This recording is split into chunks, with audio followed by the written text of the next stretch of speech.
to chapter 4 of the We Who Paved the Milky Way audiobook. I know it has been a while since I read my last chapter. I actually lost my voice to strep throat, and then I re-lost my voice, and now I've got my voice back, so here we are again. As always, my audiobook is going to have mistakes.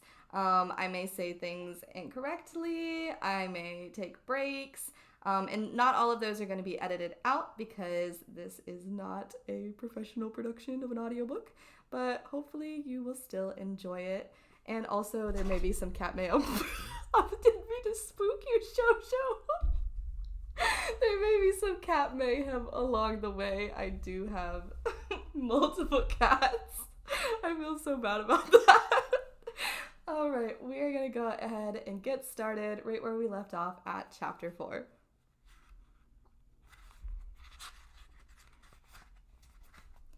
Chapter 4. My mother used to tell me, free people know the boundaries of their freedom. It's expected that a good citizen not only knows what is considered incorrect behavior, but can also anticipate what might be incorrect behavior before making a mistake. The Lavindians are good at drawing lines, and it's our responsibility to see where they are without having to be told. By now, we don't have to touch the burners to know which ones are hot. The talkers told us that freedom shouldn't have boundaries, and now they're gone. I guess they should have known their boundaries.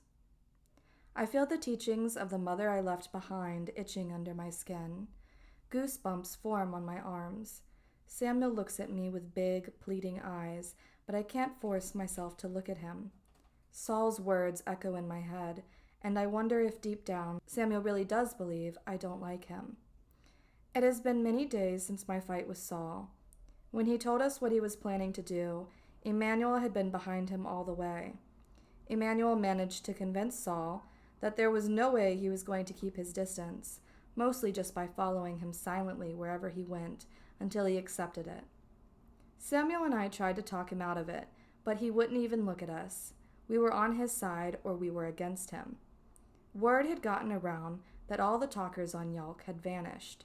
No one had been watching to see it happen, but everyone knew that it had. Saul knows what he is doing is wrong. Every human in Unit B knows. That's why we are squirming just to look at him. He stands up on his crate, chanting like a member of the Talkers movement. My stomach clenches. Listen! Listen to me! You and I were once kings and queens. We were gods over our lives, gods over a planet of our own. They stole it from us. They stole our heritage, our history, and our homeland.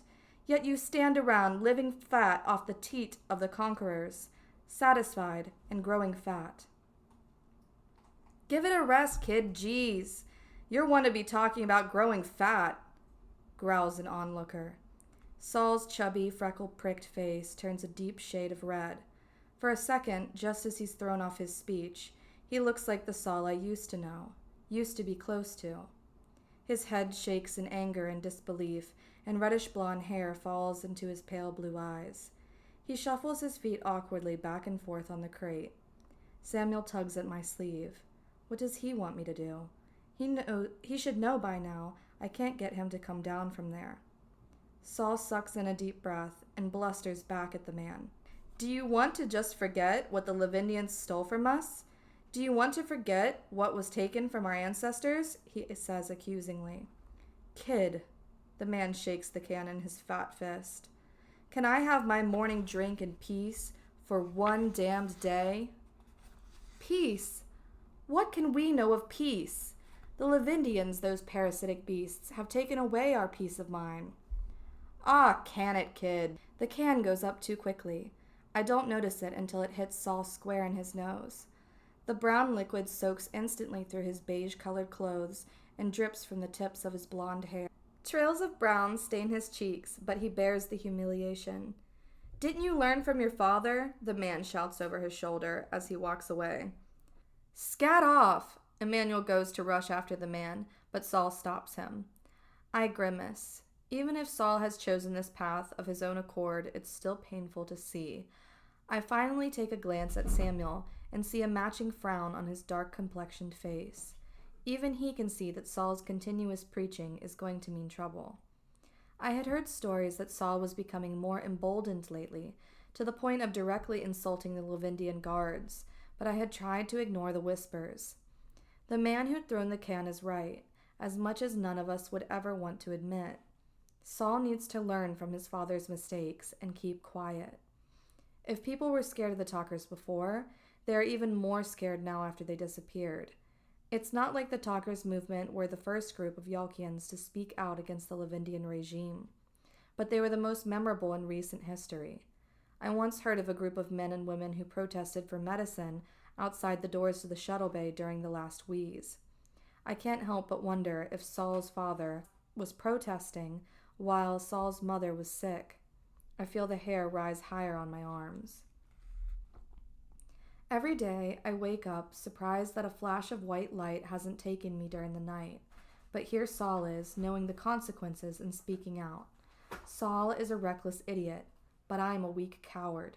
This is the first time I've seen him do this, though. Samuel practically dragged me.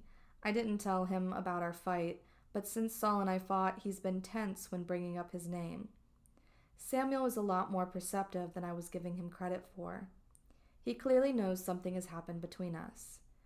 Emmanuel has found a rag to give to Saul, and he passes it to let him wipe the drink off his face. Saul dries his face with a few unheard curses. He pulls the rag away from his eyes and notices us for the first time. His eyes bulge with rage and embarrassment. "Wonderful! Glad the two of you could catch the show." Samuel starts talking before I can stop him. "No, we didn't enjoy that. I mean, we didn't think it was funny or anything." He stumbles over his words and finishes lamely. "That guy was awful." I cringe for him. Things have changed. Samuel can't be the peacemaker for us anymore. "Why don't you and Jacob go find a nice quiet place together and leave me the hell alone? Maybe Jacob can play you the fenale." His jab about my little metal stringed instrument sends a wave of nostalgia running through me. Saul always teased me about my playing, but at the end of the day, they'd always want to listen. There aren't many musicians in Unit B. His comment, although trying to be snide, only serves to remind me that he was and is my friend. I want to say something, but Saul is already jumping off his crate. He hefts the box onto one shoulder and marches away, probably to yell his cause at citizens across the unit building.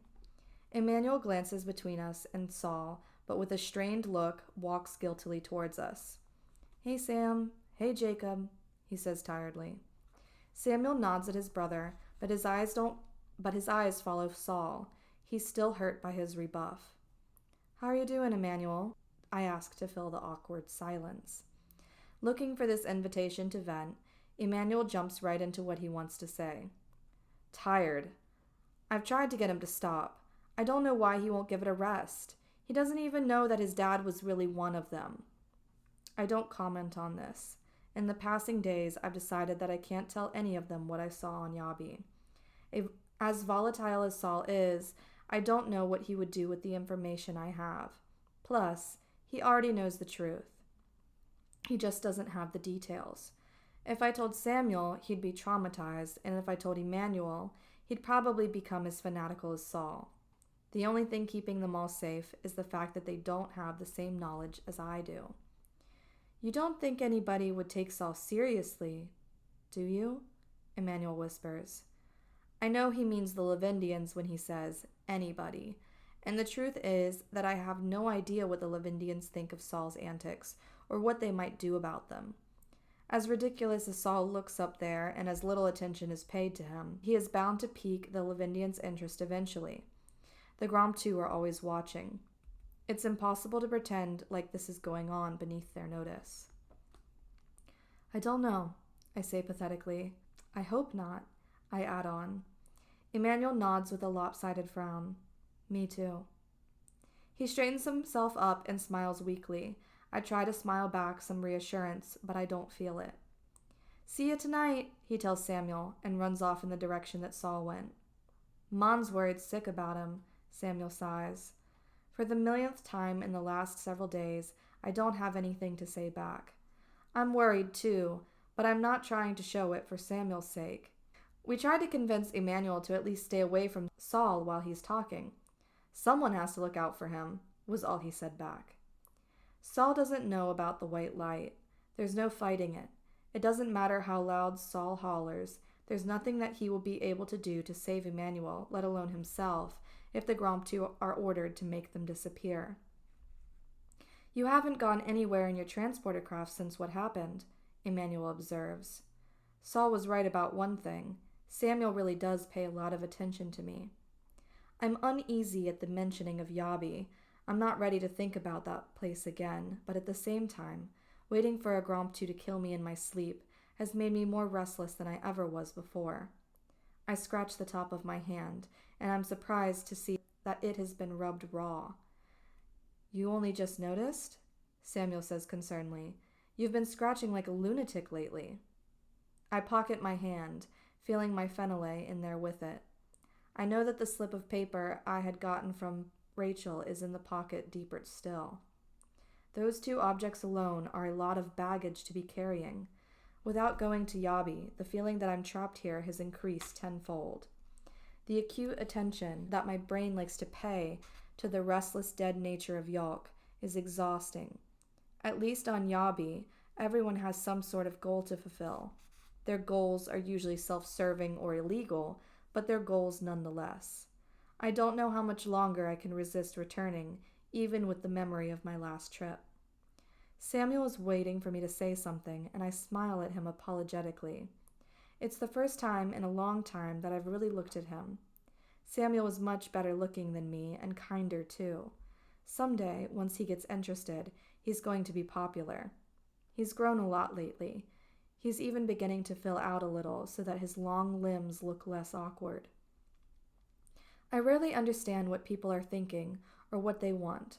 Karen used to say that I was so in my head that I was incapable of understanding anyone else's. For once, though, I can tell what my friend is thinking. He wants me to tell him what I think about Saul. He wants my opinion on what will happen to his brother.